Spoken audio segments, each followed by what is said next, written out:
Gjevdet Bushari, shumë faleminderit që pranuat këtë intervistë për Media 60 për Shqipërinë. Fillimisht me lejo të ju pyes në lidhje me një pozitë mjaft të rëndësishme për shtetin e Kosovës, siç është presidentja e Republikës së Kosovës, e cila pozitë kjo që po bëhet nga Vjosa Osmani, mirë por mandati saj s'ka dhënë në prind. Jemi në ditët e fundit ku duhet të respektuar dhe duhet të zgjedhim një president ose presidente të re. Sipas jush, pse ende nuk kemi një emër?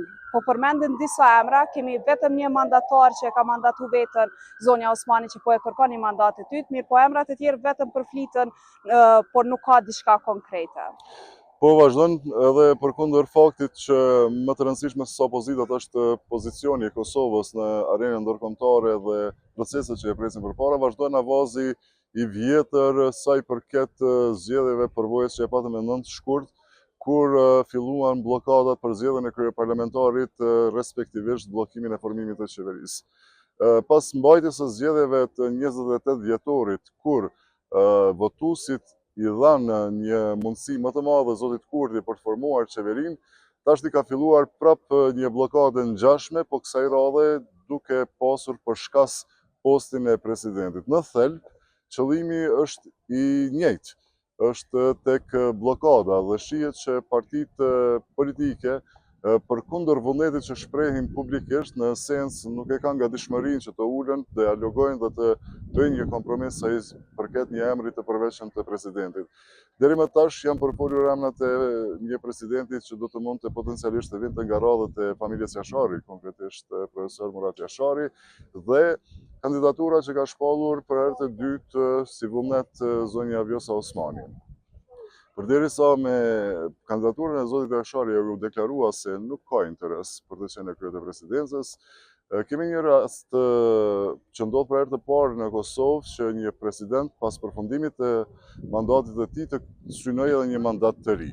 Ne deri më tash kemi pasur presidentë të tjerë të cilët ose nuk e kanë përfunduar mandatin deri në fund, siç ka qenë rasti i zotit Fatmir Sediulli ose i zotit Hashim Thaçi për shkaqe të ndryshme, dhe rastin e zonjës Jahjaga që ka përfunduar mandatin e saj, mirë po nuk ka synuar një mandat të dytë.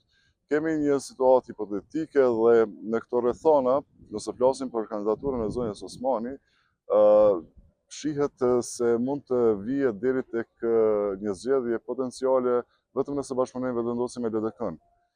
Por shen një bashkërendim në këtë pikë, duke qenë se LDK-ja sot është duke mbajtur aktualisht një mbledhje, e që më pas do të dalë me një vendim nëse do ta përkrajnë apo jo çfarë do emri. Ani pse në deklaratat e Abdixhikut bazuar pas takimeve me Kurtin ka thënë që nuk ka ndonjë emër konkret, mirë po as kundër Vjosa Osmanit nuk janë. Po LDK edhe në zgjedhjet e kaluara nuk ishte që thoshte se do të jetë bllokuese, megjithatë më pas si rrodhën ngjarjet, ajo nuk u bë pjesë e qeverisë, nuk e votoi kryetarin e parlamentit, pavarësisht që njëjti kryetar tha se do ta respektonte vullnetin e votuesve. Kështu që sa është për t'ju besuar këtyre deklaratave, mbetet të shihet në të ardhmen, por përvoja i shpjegon këto. Ndërsa sa i përket asaj se LDK do të tregohet konstruktive në zgjedhjen e presidentit, gjë që do të ishte shumë e mirë, dyshoj se të gjithë deputetët e LDK-s do t'i bindeshin zotit Abdixhiku nëse në pyetje do të ishte kandidatura e zonjës Osmani.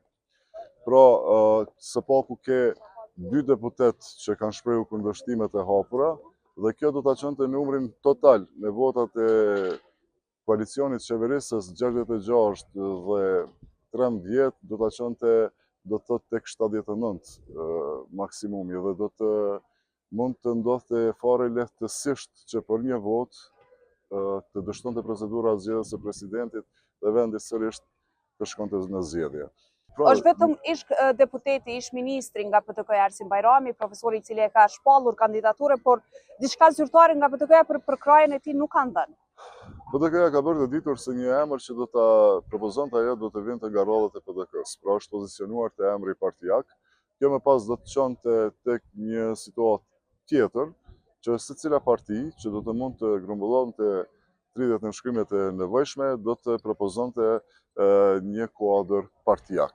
Pra, në momentin kur dështon konsensusi, në momentin kur dështon përpjekja për të zgjedhur një president që do të ishte i pranueshëm për gjitha palët, atëherë do të fillonin të lëviznin me figura partijake, gjë që e ka bërë të ditur PDK-ja se do të ishte interesuar nëse do të kishte për krajën e lëvizjes vetëvendosje. Në anën tjetër, lëvizja vetëvendosje sipas kësaj logjikës do të kishte arsye edhe ajo mos të propozonte një emër partijak, dhe kjo dihet më pas se si do të përfundonte me zgjedhjet të reja. Po, në fillim të bisedës thehet që është interes, nuk është interesi partive që të bien dakord për një emër. Kuj për Liverdist? Kemi një LDK e cila është rënduar dhe zvogluar në zgjedhjet e dhjetorit që lan pas. Kemi një FDK, po ashtu që nuk është që s'ka humbur në këto zgjedhje, ka humbur një deputet të paktën, por që gjasa të shkojmë në zgjedhje, a mund të bie që pastaj bara të bie opozitës dhe jo pushtetit aktual vetëvendosjes? Po kjo ka pak rëndësi sepse më pas do të fillonte rivaliteti se kush bllokoi, kush ishte më shumë përgjegjës, kush ishte më shumë fajtor, një rrëfim që kemi dëgjuar në zgjedhjet e kaluara, por në fund cili do që të ishte epilogu prapë të palët do të duhej të ishin ato që ulën në tavolinë dhe të ofronin një zgjidhje për presidentin, se prapë i pret tema e presidentit. Asnjë parti nuk është në gjendje të marrë 80 deputet. Është absurde kjo pritshmëri. Pra, mendoj se sa më herë që ta kuptojnë se zgjedhjet e reja nuk ofrojnë zgjidhje, nuk prodhojnë zgjidhje, kjo do të ishte një mundësi e mirë e reflektimit të atyre, veçanërisht nëse sadopak ka të vërtet nga i vokabulari që e përdorin për çdo ditë se në rend parë është interesi qytetarëve. Interesi qytetarëve është kënë institucione, ka qenë edhe vitin e kaluar, po nuk e dëgjuan. Me fund e shprehin interesin dhe vullnetin e tyre me votë. Tash ky është realiteti. Nuk e di se cilat mund të jenë motivet e vërteta të cilës do parti që mos të arrijë një kompromis, një konsensus fare të thjeshtë që ka të bëjë me një emër të përveçëm dhe që do të ishte president apo presidente. Nëse PDK-ja del me një emër partijak, mendon që vetëvendosja do e mbështes këtë emër të PDK-s? Para Vjosa Osmanit gjithmonë? Paraprakisht do të duhej të kishte një marrëveshje politike, publike që do të duhej të prezantohej në opinion. Një gjë e tillë nuk shihet që ka vullnet të ndodhë.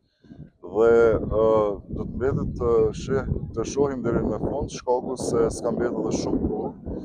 Po në situatën ku janë aktualisht, më pritshme është që mos habitemi fare që këto parti të qenë sërish në zgjedhje. Po, do të thotë gjasa që mund të shkojmë zgjedhje, mund të konsiderohen apo jemi relativisht herët për të deklaruar? Mendoj se dita mirë shihet që thonë në mëngjes, një foliale popullit dhe po shihet se sado që përpiqen të ofrojnë një përpjekje për të zgjedhur presidentin, në realitet nuk e kanë vullnetin për ta bërë një gjë të tillë, nga që deri më tash ka shumë emra të cilët do të mund ta bënin atë pozitë, apo të tjerë konfirmojnë edhe një mandat. A është Arsim Bajrami emër unifikues, me qenë se Vjosa Osmani të paktën nga BDK-ja kanë thënë që nuk e votojmë? Mendoj se nëse zoti profesori Arsim Bajrami nuk e merr as për krajën e PDK-s, atëherë mbetet shumë pak hapësirë për të diskutuar për partitë të tjera, po për të kthyer tek thelbi i temës, mendoj se deri tash do ta gjenin një emër që do të mund t'i përbashkonte palët, nëse do ta kishin vërtet të sinqert të gjitha palët vullnetin për të zgjidhur çështjen e presidentit, do të arrinin deri më tash tek një konsensus dhe publiku do ta kishte të qartë pak a shumë se kush do të ishte president. Me vetë faktin që ne edhe sot shtrojmë pyetje që bardhin shumë dilema, atëherë zakonisht partitë politike mjegullojnë opinionin, e votojnë opinionin para se të ndodhin zgjedhjet. A mund të përsëritet rasti aty Peteja Jagës? Të kemi një president në zarf. A mund ta lejojë vetëvendosja? Po e themi vetëvendosje sepse ka mazhorancë në kuvend dhe numrat e saj janë thelbësore realisht për çfarë do lloj emri që mund të mandatohet për president.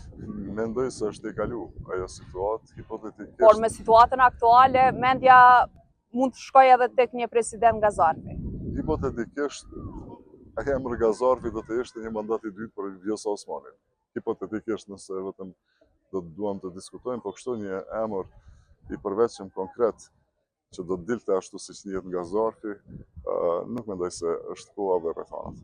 Po, dhe pyetja ime e fundit për juve, zotri Bozhari, ka të bëjë nëse vetëvendosja ka gatishmërinë për të shkuar në zgjedhje. Mendon se do ta ketë përsëri rezultatin e dhjetorit apo mund të kemi të kurrë apo rritje?